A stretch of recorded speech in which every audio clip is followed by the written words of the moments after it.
nakikinig sa Patok dito sa DZAR 1026 Sunshine Radio.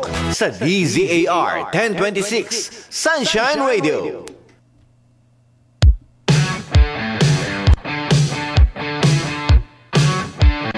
Alright, so tuloy na tayo dito sa ating program ngayong hapon.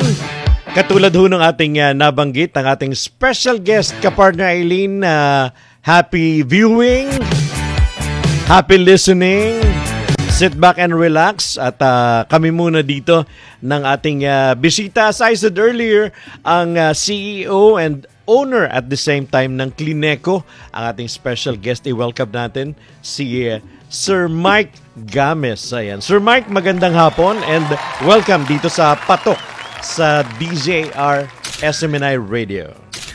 Clineco afternoon, Sir Tony. Thank you for the opportunity dito. Salamat. Ayan. Sa Patok. Okay. Salamat din sa inyong time. Alam nyo, nakikita na ay hindi pa nyo nakikita. Pero mamaya ho, ay ipakikilala ho natin ang iba't iba hong mga produkto ng Clineco. Plus, hindi lang ho yan, may bonus pa. Kasi meron din ho silang ipakikita sa atin mamaya na makakatulong para ho mapabilis yung ating nung paglilinis, di ba? Especially sa, hindi lang yan pang bahay, maging pang opisina. Pero bago natin yan na pag-usapan, bago yung business side, Sir Mike, siguro a short story. Sino ba si Mike Games? Paano ba siya nagsimula? Kumusta ba ang iyong kabataan? Ikaw ba ay nagmula sa pamilya ng mga may negosyo or iba yung interest mo nung ikaw ay bata pa? A short story of your humble beginning, Sir Mike. Yung tatay ko po magsasaka sa Mindoro. At sometimes buy and sell ng mga kalamansi, ganyan. Yes. Saging, dinadala sa Divisoria. Yan po. At hindi naman tayo kamag-anak ng mga top billionaire. Wala, ganun po. Yun yung ano natin. So yun yung iyong, kumbaga lumaki ka na, alam nyo, may something in common kami ni Sir Mike. Yes. Dahil kami ho ay parehong nagmula dyan ho sa isang lalawigan sa Southern Tagalog. Yung aming pinagmulan, Batangas and Mindoro. Kaya kami ho nito'y magkakaintindihan, pati ho sa aming mga punto, talagang kami ho uubra. So sabi mo nga, Sir Mike, the usual na hanap buhay ng ating mga tatay nung araw, di ba? Pag season ng kalamansi, di mamimili ng kalamansi at dadalhin sa Divisoria. Kung ano man yung pwedeng iluwas dito sa Maynila, di ba? Yun naman yung saging. Ang dami nating saging na saba doon. Tama po. So, bali, ganun ka lumaki. Ano yung interest mo? Hilig mo na ba? Or paano ba ang pagsisimula ng iyong negosyo na pag-uusapan natin ngayon?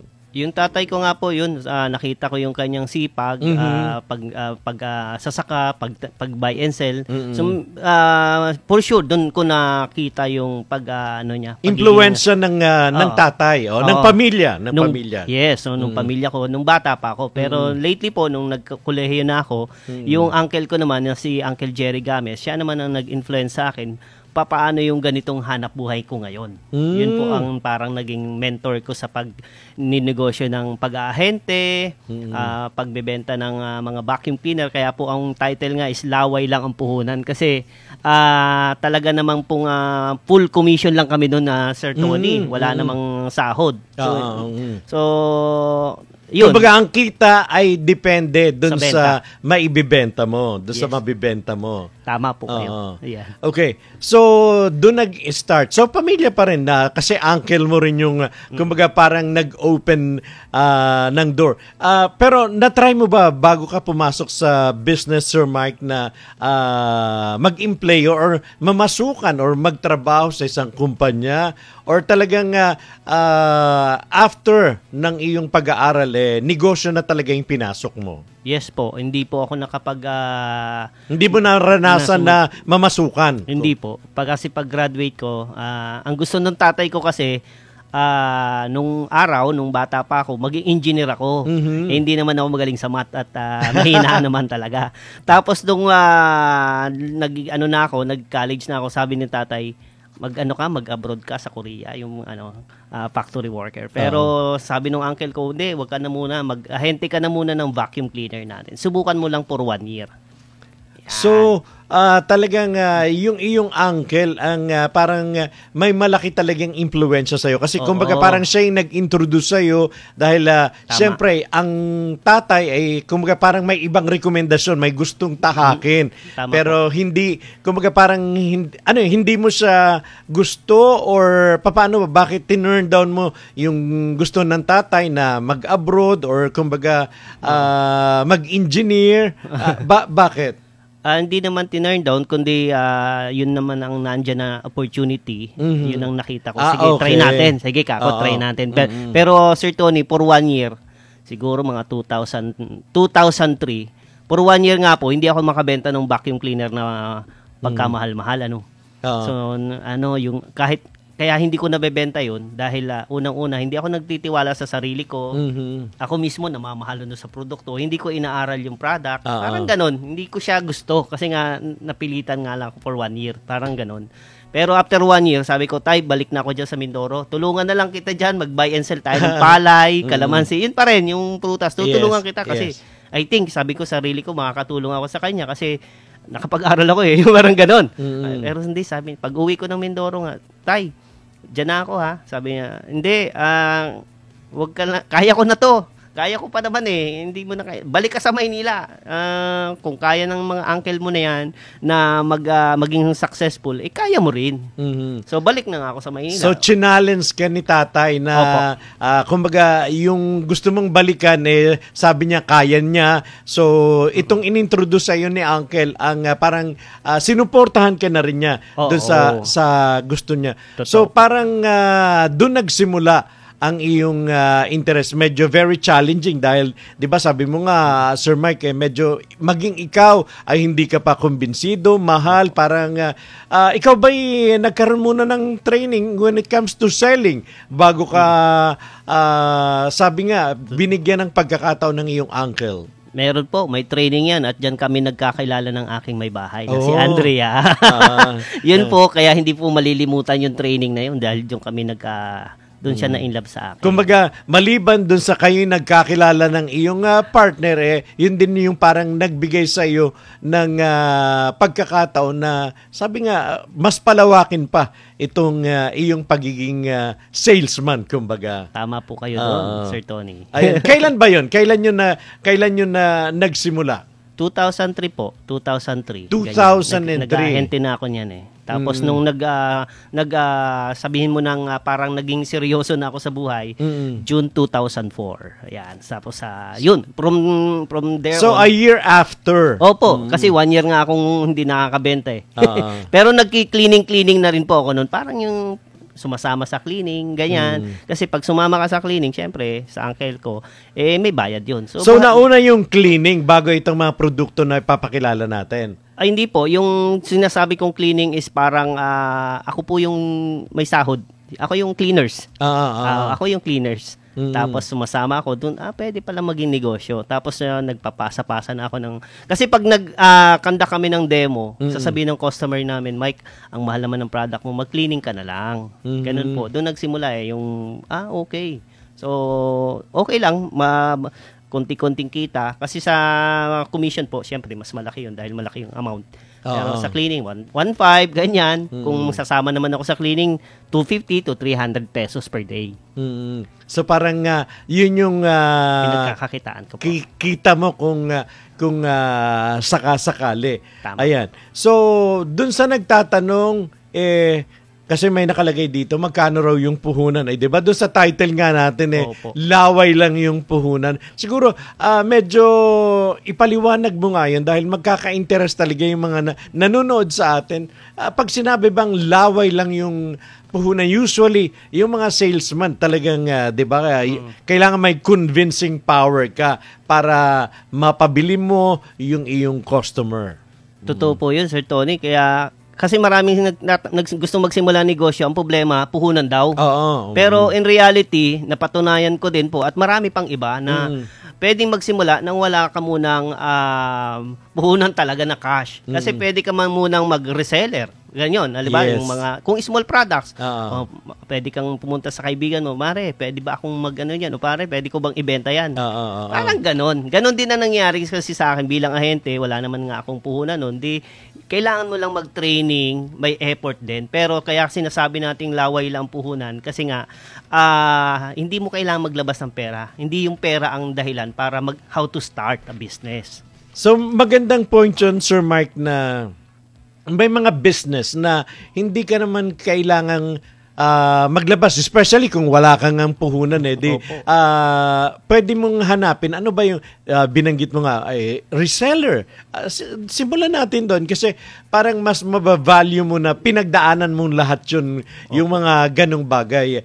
Sir Mike, I'm sure yung mga naranasan mo na yun from the start, yung mga challenges na yun, mayroon yung lesson na iniwan sa iyo na up to now ay siguro dala-dala mo. Totoo po yun. Talagang hindi, kaya nga yung bawat kwento ko sa mga ganitong interview, doon ako nagsisimula.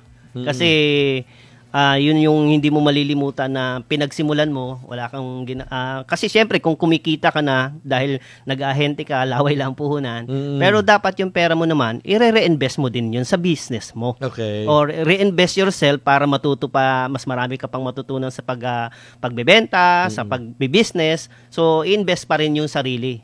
Ipapagulungin mo yung pera para lumago papunta dun sa ultimate goal mo na magkaroon ng sariling company, makatulong sa ibang mga gusto pang maghanap ng trabaho. Papunta tayo doon sa pagkakaroon mo ng sariling kumpanya. Kasi maaring yung iba habang nakikinig, nanonood sa atin ngayon, Sir Mike, nagkaroon sila ng idea na, pwede pala yun pwede pala ang mag-ahente muna ako.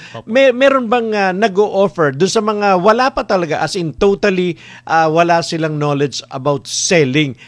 Meron bang formal na pwedeng makatulong sa kanila? At least yung basic man lang sa selling ay matutunan nila, Sir Mike. Meron po, dahil po meron kaming direct selling company ng mga cleaning equipment. Yun nga yung brand namin na Gruenheim Vacuum and Steam. Pwede po silang mag-ahente sa amin. May proper training naman. Okay. And ihahatid ng company yon. Siyempre, may sasakyan. May mga demo unit na kami sa office. Ang gagawin lang niya talaga ay mag-training and maghanap ng customer na pwedeng puntahan. Pero may training talaga po iyon. Mag-i-invest din siya ng oras. Oo. Kasi yun ang importante dahil yung matutuklasan mong kaalaman ang gagamitin mo para makumbinsi mo sila na halimbawa itong mga uunahin natin na i-introduce sa kanila, Sir Mike. Okay. Ito po, yung ating Gruenheim Vacuum Cleaner. Anong tawag dyan? Gruenheim Vacuum Cleaner Gruenheim Vacuum Cleaner. Opo. Okay. Made in Germany po ito. Kaya sinasabi ko nga po, yung may mga walang puhunan, pwede po kayong pumunta sa amin at tumawag para sabihin na gusto kong mag-ahente niyan. May commission package naman tayo. Okay. Yan. So, meron kaming kompleto po. May hinahatid ng aming ng driver. So, kailangan po matutunan lang nila, unang-una mag-set ng appointment. Uunahin muna nila yung kamag-anak, kaibigan, yung mga ka-Facebook nila, instead na mag-Facebook lang sila ng kung ano-ano, di subukan natin gamitin yung ating Facebook or Instagram sa pag-ninegosyo. Hihingi lang tayo ng appointment, no commitment naman. And then, kapag nakita, for sure, maganda naman talaga yung product, maganda yung ating packages na mura lang yung neto sa industry namin. So, doon nagsisimula and mag-grow talaga kasi once a week may training kami and general sales meeting. So, continuous yung training para kumbaga na-upgrade yung isang ahente. Yes po.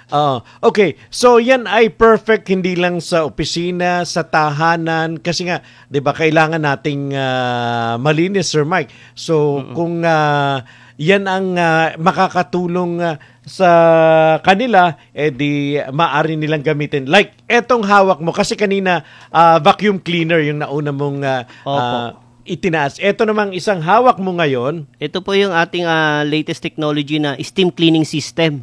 Steam cleaning system. Made in Anong kahiban niya doon sa vacuum cleaner, Sir Mike? Yung pong vacuum, Sir Tony, pang-collect ng mga dust mites, sa mga alikabok, mapupunta sa tubig. But this one, pinapakulo yung tubig up to 170 degrees Celsius para naman pangpatay ng mga viruses. Kaya nung pandemic, malakas po ito. Yan. So, nandyan sa loob yung kumbaga, yung tubig dyan iinit sa loob niyan. May boiler po sa May loob. boiler siya doon sa Made in loob. Italy siya, Sir Tony. Oh. Kaya marami pong mga cleaning company, ito yung ginagamit. At saka yung mga may car shops, mga detailing, pwede rin po kayo magnegosyo nito. Tinuturo din namin kung paano mag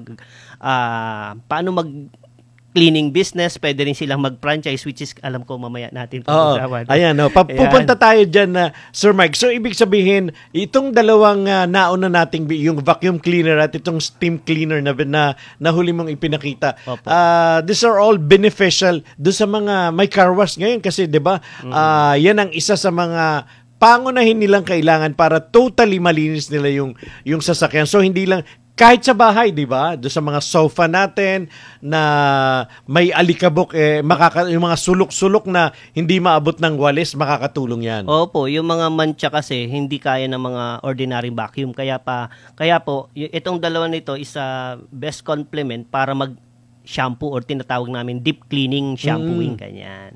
Ayun. So, dun sa mga interesado na matuto, siguro unahin na natin para maulit-ulit natin. Paano ba pwedeng makipag-ugnayan sa inyo? Yung inyong contact details siguro para at least habang tayo ay nasa ere pa, yung mga interesadong mag-inquire pa, may sasagot naman siguro kahit nandito ka, Sir Mike. Meron po tayong mobile number na 0977-855-8080. Meron din kaming Facebook page na ang pangalan Clineco.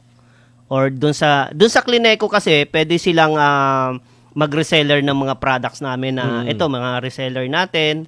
Meron din kaming mga tinatawag na collaboration. Mike, hindi ko pa kayang magnegosyo ng bumiling equipment mo. Pero may mga prospect ako na gusto magpalinis, binibigyan namin ng commission 10% at 20%. Oo, sila lang ang mag-aano nung customer, Mike, ito gusto magpalinis, i-estimate namin. Then syempre, pagka natuloy na yung cleaning, let's say 10,000 yung kontrata.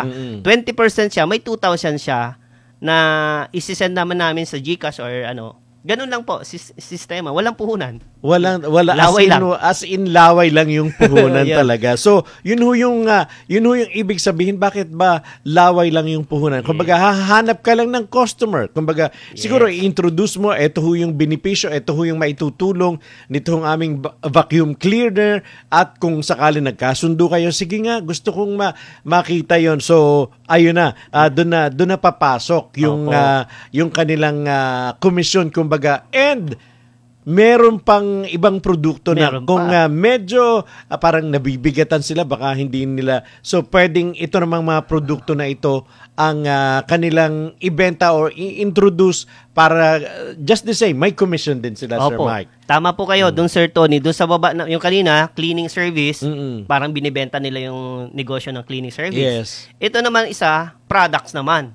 So, for example, mag-start tayo sa 10,000 ang commission sa bawat isang machine. Parang ganon. So, ganon po. Ayan. Okay. So, halfway pa lang ho tayo. Mahahaba pa yung ating oras.